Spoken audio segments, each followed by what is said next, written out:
बिस्मिल्लाहिर्रहमानिर्रहीम। मैं हूँ Rehan मसरा।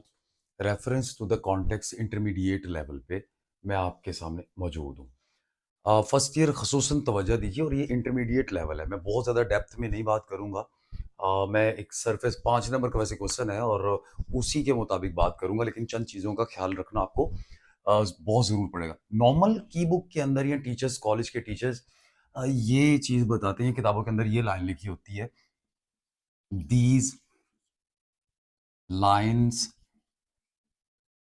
have been taken from the poem name written by poet name।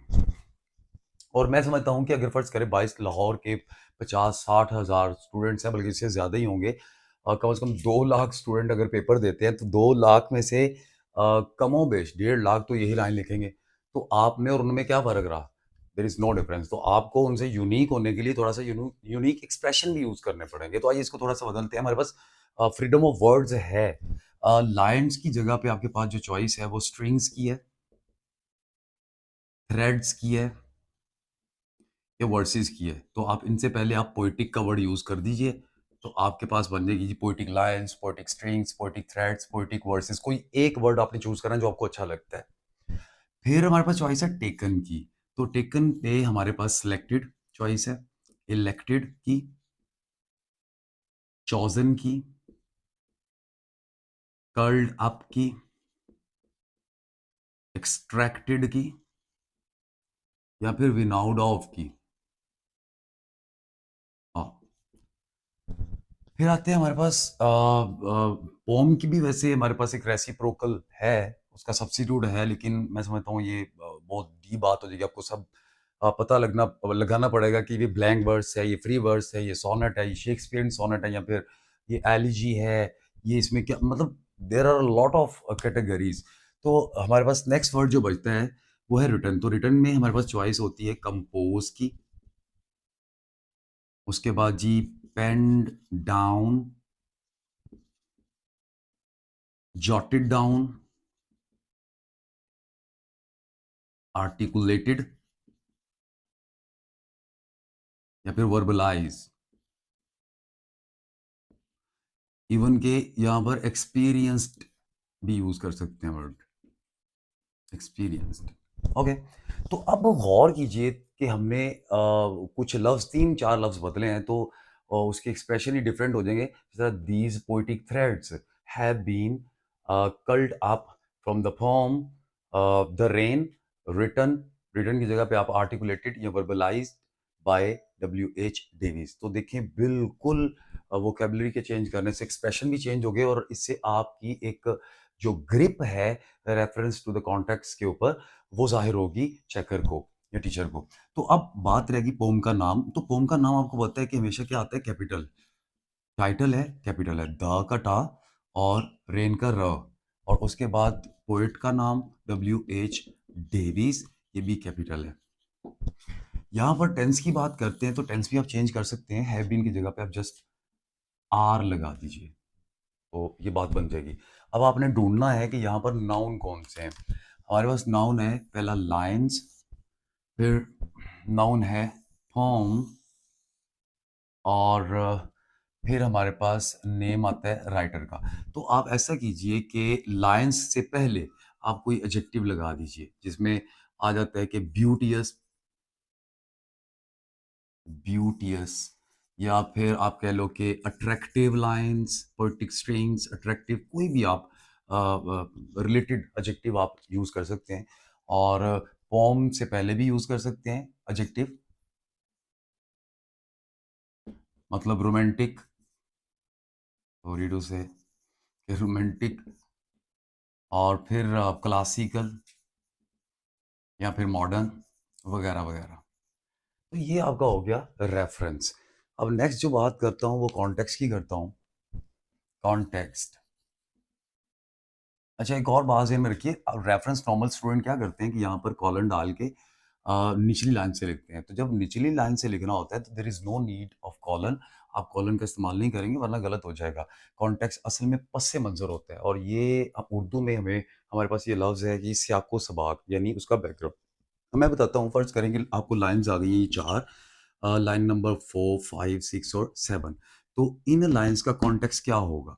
In lines को निकाल कर जो बाकी लाइन्स बच रही हैं, रेस्ट ऑफ द लाइन्स जो है वो उसका कॉन्टेक्स्ट होगा, रेस्ट ऑफ द लाइन्स। तो वो लाइन्स कौन-कौन सी हैं? फ़र्ज़ करें 1, 2, 3, तो 4, 5, 6 नहीं, 7 ऐड नहीं होंगी। तो उसके बाद अगर लाइन्स हैं लाइक 8 से 14 तक, तो ये ऐड होंगी। तो ये कॉन्टेक्स्ट में होता है। तो टीचर्स यहाँ पर क्या कहते हैं? सिंपल कहते हैं यहाँ पर जनाब आप क्या कर दो, थीम लिख दो।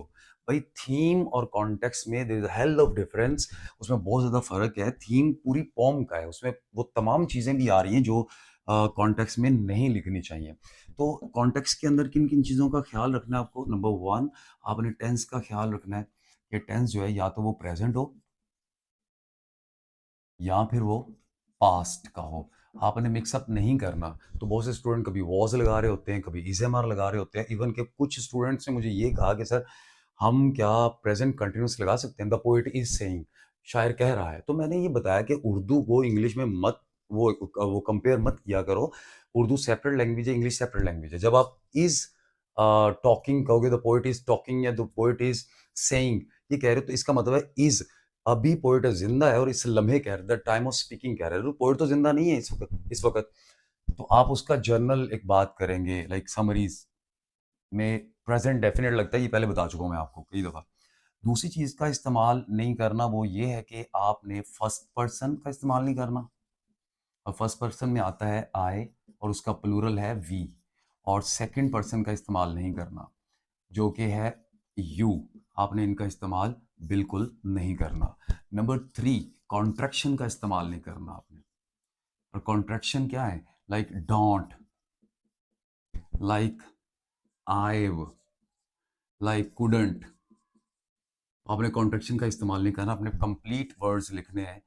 Not, do not, I have और कुड नॉट, इनका इस्तेमाल आपने करना ना कि कॉन्ट्रैक्शन का। और फिर एक और चीज़ की रेपिटेशन, लैंग्वेज आप सिंपल रखें, वर्ड सिंपल इस्तेमाल करें। इसमें आप रेफरेंस नहीं दे सकते किसी और चीज़ का। कॉन्टेक्स्ट के अंदर कभी भी रेफरेंस नहीं होता। सबसे इंपॉर्टेंट क्वेश्चन और सबसे कंफ्यूजिंग क्वेश्चन बच्चे ये पूछते हैं कि सर जी कितना लिखना है, यानी उसकी लेंथ क्या होनी चाहिए? तो मैं इसका बड़ा आसान तरीका बताता हूँ। मुझे नहीं पता कितनी लेंथ होनी चाहिए, लेकिन ये पता है मुझे कि अगर फ़र्ज़ करें कॉन्टेक्स्ट ये है, रेफ़रेंस ये है, तो कॉन्टेक्स्ट उसका ये है और उसकी एक्सप्लेनेशन जो है ये है, रेशो। ये लाइन्स नहीं गिने, इसकी रेशो देखें। तो 5 नंबर के क्वेश्चन में ये रेशो होनी चाहिए और कॉन्टेक्स्ट जो है वो ऑलवेज़ स्मॉलर दैन एक्सप्लेनेशन, और ये एक्सप्लेनेशन जो होती है वो बड़ी होती है कॉन्टेक्स्ट से। अच्छा, एक बात ख़्याल रखिएगा कि बहुत से students reference to the context में सिर्फ़ रेफ़रेंस और कॉन्टेक्स्ट का ज़िक्र करते हैं, एक्सप्लेनेशन का ज़िक्र नहीं करते। भाई बात याद रखिए कि 5 नंबर के सवाल में रेफ़रेंस भी मौजूद है, कॉन्टेक्स्ट भी मौजूद है और एक्सप्लेनेशन। और 70 टू 80% स्टूडेंट्स एक्सप्लेनेशन के स्पेलिंग गलत लिखते हैं। वैसे एक्सप्लेन के स्पेलिंग और एक्सप्लेनेशन के स्पेलिंग में थोड़ा-सा फ़र्क है, आई का साथ है, और वो एक्सप्लेन के स्पेलिंग के साथ A T I O N डाल के एक्सप्लेनेशन बनाते हैं जो कि बिल्कुल गलत है। अब एक्सप्लेनेशन में किन चीज़ों का ख़्याल रखना है? नंबर 1, आपने टेंस का ख़्याल रखना है। याद रखिए हमने पीछे भी डिस्कस किए कॉन्टेक्स्ट में, या तो आप वर्ब की फर्स्ट फॉर्म यानी प्रेज़ेंट टेंस यूज़ करेंगे या फिर आप पास्ट सेकंड फॉर्म यूज़ करेंगे। इनको मिक्स अप आपने कोशिश करना है कि आप ना करो। दूसरा जो काम आपने सबसे याद रखना है बेहतर तरीके से, वो ये है कि आप यहाँ पर ना तो फर्स्ट पर्सन का इस्तेमाल कर सकते हैं जो कि आई और वी है, और ना ही सेकंड पर्सन को इस्तेमाल कर सकते हैं, ये बिल्कुल गलत है।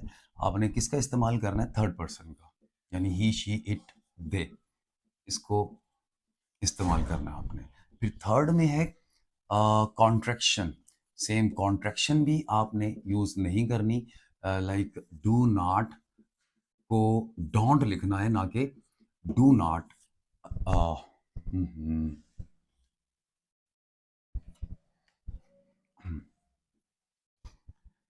और कॉन्ट्रैक्शन का इस्तेमाल आपने नहीं करना, यानी आपने डोंट को डू नॉट लिखना है। और आपको पता है कि डोंट जो कॉन्ट्रैक्शंस होती हैं वो डायलॉग्स में होती हैं।